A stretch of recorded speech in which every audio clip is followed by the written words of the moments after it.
बदलले, मात्र श्रीगोंद्यात आमदारकीचा चेहरा एकच राहिला, तो मात्र बबनराव पाचपुते. तालुक्याच्या राजकारणात पाचपुते नावाची क्रेज वेगळीच होती. पण 2014ला राष्ट्रवादीच्या राहुल जगतापांनी पाचपुतेंच्या विजयाचा वार वाढवला. याच पराभवाचा वचपा पाचपुतेंनी 2019ला काढला आणि पाचपुतेंचा निसटत्या लीडने विजय झाला. यावरून श्रीगोंदा म्हटलं की फक्त पाचपुतेच असं तालुक्याचं समीकरण बनून गेले. पण 2024ला परिस्थिती बदलली. प्रकृती अस्वस्थामुळे पाचपुते यांचा मतदारसंघातील संपर्क कमी झालाय. मात्र पत्नी डॉक्टर प्रतिभा अक्का व सुपुत्र विक्रमसिंह यांचा वावर पाहता आमदारकी घरातच राहावी असा त्यांचा हट्ट दिसतोय. दुसऱ्या बाजूला राहुल जगताप, अनुराधा नागवडे, घनश्याम शेलार यांच्यासह छोट्या बड्या 10 प्रस्थापितांनी यंदा काहीही झालं तरी आमदार व्हायचंच असा जणू मनाशी चंगच बांधलाय. पण आकडेवारी बघितली तर श्रीगोंद्याला इतिहासात महिला आमदार मिळण्याचा चान्स यंदा चालून आलाय. श्रीगोंदा विधानसभेत नेमकं काय घडतंय याच विषयाचा आमचा हा स्पेशल रिपोर्ट. नमस्कार, मी गायत्री आणि आपण पाहतात नगरी पंच, नगरी राजकारणाचं निर्भीड आणि सडेतोड विश्लेषण.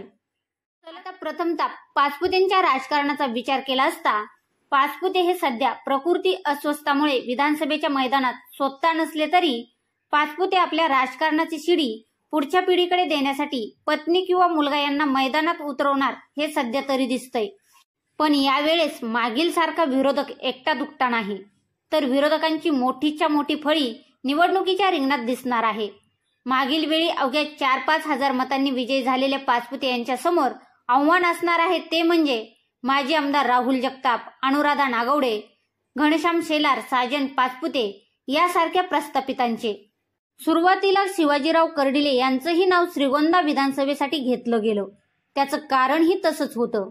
लोकसभेला पडल्यानंतर सुजय विखे पाटलांनी राहुरीतून लढण्यासाठी तयारी दर्शवल्यामुळे कर्डिले यांनी श्रीगोंदा विधानसभेसाठी लढण्याची इच्छा वर्तवली. त्यात नगर परिषदेतील 2 गटातील गावे या मतदारसंघात येतात. या 2 गटांना अनेक वर्षे सापत्न वागणूक मिळते असे तेथील नागरिकांचे म्हणणे आहे. आणि त्याच मुद्द्यावर आता हे 2 गटातील गाव एकत्र आलं तर आपलाच माणूस आमदार करायचा अशी भूमिका घेत असल्याचं दिसून येत आहे. त्यामुळेच कर्डिले यांच्या नावाला इथं गांभीर्याने घ्यावं लागतं. त्यातही कर्डिलेंचा श्रीगोंदा तालुक्यात नातेवाईक व मित्रपरिवारांचा मोठा गोतावळा आहे. याशिवाय मांडवगण गटात अरुण काका जगताप यांचा मोठा संपर्क आणि काम आहे. हे सगळं कर्डिले यांना प्लसमध्ये ठेवू शकतं. परंतु आता सुजय विखे पाटील संगमनेरमधून विधानसभा लढवणार असल्याचं त्यांनी बोलून दाखवलं. त्यामुळे कर्डिले यांचा राहुरीतून लढण्याचा मार्ग मोकळा झाला. आता यातलं पुढचं नाव येतं ते म्हणजे अनुराधा नागवडे यांचं. लोकसभेपूर्वी नागवडे कुटुंबाने काँग्रेसला बाय बाय करून राष्ट्रवादी अजित पवारांच्या गटात प्रवेश केला. या प्रवेशावेळीच त्यांनी अजितदादांकडून विधानसभेचा शब्द घेतला असं अनेक वेळा त्यांनी बोलून दाखवलं. शिक्षण संस्था, कारखाने, मित्रपरिवार, नातेगोते व सर्वसामान्यांशी असलेला नागवडे कुटुंबाचा जनसंपर्क या सगळ्यात सध्या तरी श्रीगोंद्याला महिला आमदार मिळणार अशाच चर्चा तालुक्यात होताना दिसत आहेत. पाचपुते यांना एकास एक फाईट द्यायची म्हणून गेल्या वेळी राहुल जगतापांनी माघार घेतली होती. यावेळी मात्र ते लढण्याच्या मूडमध्ये आहेत. शरद पवार गटाकडून आपल्याला तिकीट मिळेल अशी त्यांना अपेक्षा आहे. विरोधकांनी कारखान्यामुळे अडचणीत जरी आणले असले तरी यावेळेस माघार नाही अशी चर्चा त्यांच्याच कार्यकर्त्यामध्ये होताना दिसत आहे. पण या चर्चांना पूर्णविराम देत 100 गाड्यांचा ताफा कार्यकर्ते व साखळी कृती समिती घेऊन जगतापांनी डायरेक्ट बारामतीच गाठली. पवार जगताप भेट म्हणजे तालुक्याच्या राजकारणाला नवं वळण आणि याच भेटीने दुसऱ्या फळीतील राजकारण्यांना पडलेली धास्ती हीच चर्चा तालुक्यात सर्वत्र होताना दिसून येत आहे. आता तिसरं नाव येतं ते म्हणजे ठाकरे गटात गेलेल्या साजन पाचपुते यांचं. साजन यांनाही खासदार संजय राऊत यांनी विधानसभेसाठी शब्द दिल्याच्या चर्चा आहेत व राऊत यांनी श्रीगोंद्यात येऊन साजनच विधानसभेचे उमेदवार असं घोषित केलं. पण नुकतंच शरद पवारांनी श्रीगोंदा उमेदवारीचा विषय छेडला असता संजय राऊत यांनी चक्क पलटी मारली. भर सभेत आमदार शिवसेनेचाच होणार असे वक्तव्य करून सुद्धा माध्यमांसमोर मी असे बोललोच नाही असं सांगावं लागलं. हा महाविकास आघाडीतील समन्वयाचा भाग असू शकतं हेच यातून दिसून येतं. सध्या साजन हे काष्टी गावचे विद्यमान सरपंच आहेत आणि काष्टी गावातच ग्रामपंचायत मधील अनेक प्रश्न प्रलंबित आहेत. तेच कामे अजून मार्गी लागत नसल्यामुळे काष्टीकर नाराज आहेत. सरपंच झाले की आमदार होता येते असे नाही, त्यासाठी जनतेत जाऊन कामे करण्याची गरज आहे, अशा चर्चा नागरिकांमध्ये केल्या जात आहेत. फेसबुक व सोशल मीडियाच्या माध्यमातून 24 तास फोनवर उपलब्ध अशा पोस्ट व श्रीगोंद्यात जनसंपर्क कार्यालय फक्त दिखाव्यासाठीच का, असा प्रश्न श्रीगोंदेकरांना पडला आहे. त्याचे कारणही तसेच आहे. फेसबुक व सोशल मीडियावर साजन पाचपुते यांनी प्रसारित केलेल्या फोन नंबरवर कॉन्टॅक्ट केला असता कॉल घेतला जात नाही व त्यांचा परत रिप्लाय सुद्धा येत नाही. लोकसभेत खासदार निलेश लंके यांनी याच मुद्द्यावर डॉक्टर सुजय विखे पाटील यांना टार्गेट केलं होतं.